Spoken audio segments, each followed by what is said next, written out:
Janardhan chip once private limited company భూముల్లో court injection order ఉన్న వాటిని సగం సీఐ వేమారెడ్డి దగ్గర నుంచి 6 నెలల జామాయిల్ పంటను అక్రమంగా తీసుకెళ్లి అమ్ముకోవడం జరిగిందని సీఐ వేమారెడ్డిపై చర్యలు తీసుకొని నాకు న్యాయం చేయాలంటూ Janardhan chip once private limited managing director Ajay Ghosh తెలిపారు.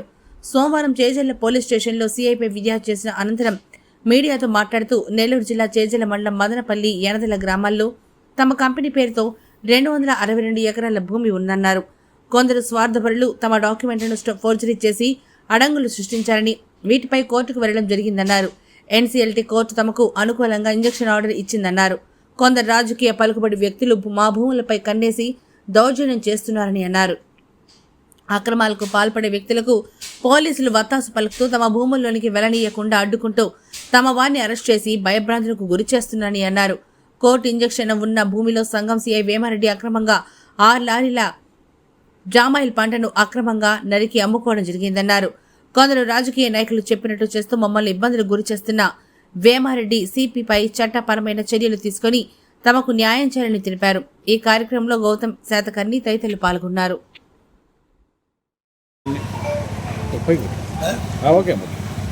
నా పేరు అజయ్ ఘోష్, చిరువెళ్ళ అజయ్ ఘోష్ అండి.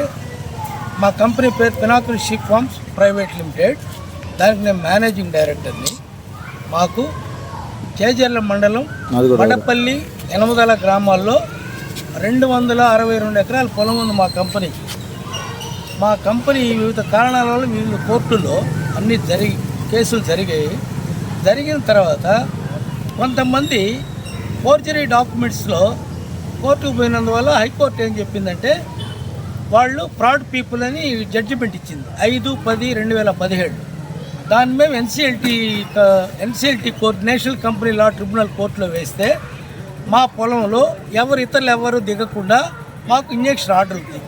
మా ఇంజెక్షన్ ఆర్డర్ ప్రకారము మేము పొలంలో పని చేసుకుంటుంటే పోలీసు వారు, పర్టికులర్గా సంఘం సర్కిల్ ఇన్స్పెక్టర్ వేమారెడ్డి గారు దౌర్జన్యంగా మమ్మల్ని మా పొలంలోంచి తరిమేస్తూ నానా యాగి చేస్తున్నాడు. 22వ తేదీ ఒకసారి, 11వ తేదీ ఒకసారి మమ్మల్ని పోలీస్ స్టేషన్కి తీసుకొచ్చి అరెస్ట్ చేసి అక్కడ 6 లారీలు కట్టి కొట్టుకొని పోయి అమ్ముకున్నాడు వేమారెడ్డి గారు.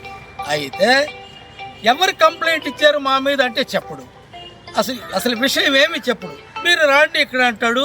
అసలు ఎవరిని తీసుకురాడు, కంప్లైంట్ లేదు, మా లారీలు కొట్టి అమ్ముకున్నాడు.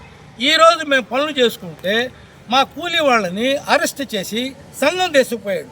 సంఘం దేశపోయి మమ్మల్ని లోపలికి దిగొద్దంటాడు. అదేమంటే ఎస్ఐ గారితో చెప్తే మీరు పెద్ద మనుషుల దగ్గర మధ్యస్థం చేసుకోండి అంటాడు. అంతేగాని ఎవరైనా కంప్లైంట్ మా మీద ఇచ్చారా, అసలు ఎందుకు ఆపారు అంటే ఏమీ చెప్పరు. అదే విషయం. మేము ఇప్పుడు పోలీసు వారి మీదనే పోలీస్ స్టేషన్లో కంప్లైంట్ ఇస్తున్నాం. పాత్రికేయ మిత్రులందరికీ కృతజ్ఞతలు. నా పేరు గౌతమ్ శాతకర్ణి. మా నాన్నగారి పేరు సిహెచ్ అజయ్ ఘోష్. మా నాన్నగారు చెప్పినట్టు మాకు కంపెనీ భూమి 2 గ్రామాల్లో, పై చెప్పిన 2 గ్రామాల్లో ఉన్నాయి. మాకు ఈ ప్రస్తుతానికి national company law tribunal full ఫేవర్గా ఇంజెక్షన్ ఆర్డర్ ఇచ్చింది. Respondents are restrained from alienating అని. రెవెన్యూ రికార్డులు వాళ్ళ పేరుతో దొంగతనంగా మార్చుకొని ఆ రెవెన్యూ రికార్డు చూపిస్తూ మమ్మల్ని కన్ఫ్యూజ్ చేసి దౌర్జన్యం చేస్తున్నారు. ఈ వ్యవస్థ మీద ప్లస్ మనుషుల మీద అందరి మీద కలిపి ఆ ఇంజెక్షన్ ఆర్డర్ ఉన్నది. రెస్పాండెంట్స్ ఆర్ రెస్ట్రెయిన్డ్ అని చెప్పి మేము మా పనులు చేసుకుంటా ఉంటే మా కూలోళ్ళని తీసుకొచ్చి నిర్బంధించి మమ్మల్ని ల్యాండ్లో దిగనీయకుండా ఎస్ఐ గారు ప్రభాకర్ యాదవ్ గారు, సి వేమారెడ్డి గారు దౌర్జన్యానికి పాల్పడుతున్నారు. లాస్ట్ టైం మేము అలాగే దిగి పనులు చేసుకుంటూ ఉంటే 3 లారీలు అవతల వాళ్ళు దిగి కొట్టినప్పుడు ఆ 3 లారీలు పంపించేశారు. మమ్మల్ని స్టేషన్లో కూర్చోబెట్టి అక్కడ లారీలు పంపించేస్తా ఉన్నారు. ఇప్పుడు మేము దిగి మా పనులు మేము చేసుకుంటుంటే మమ్మల్ని నిర్బంధిస్తున్నారు. కాబట్టి మీరు దయచేసి ఈ విషయంలో సాయం చేయండి. 30 సంవత్సరాలు మా నాన్నగారి కష్టం ఇది. 30 ఏళ్ళు కష్టపడ్డాడు. తాలిబొట్టు ప్రతి రూపాయి దాంట్లో పెట్టి ఈరోజు మేము ఆర్థికంగా చాలా నష్టపోయి ఉన్నాం. అసలు ఏమి ఆస్తులు కూడా అన్ని అమ్ముకొని దీని మీద పెట్టాం సార్ మేము. ఒక నిమిషం మీరు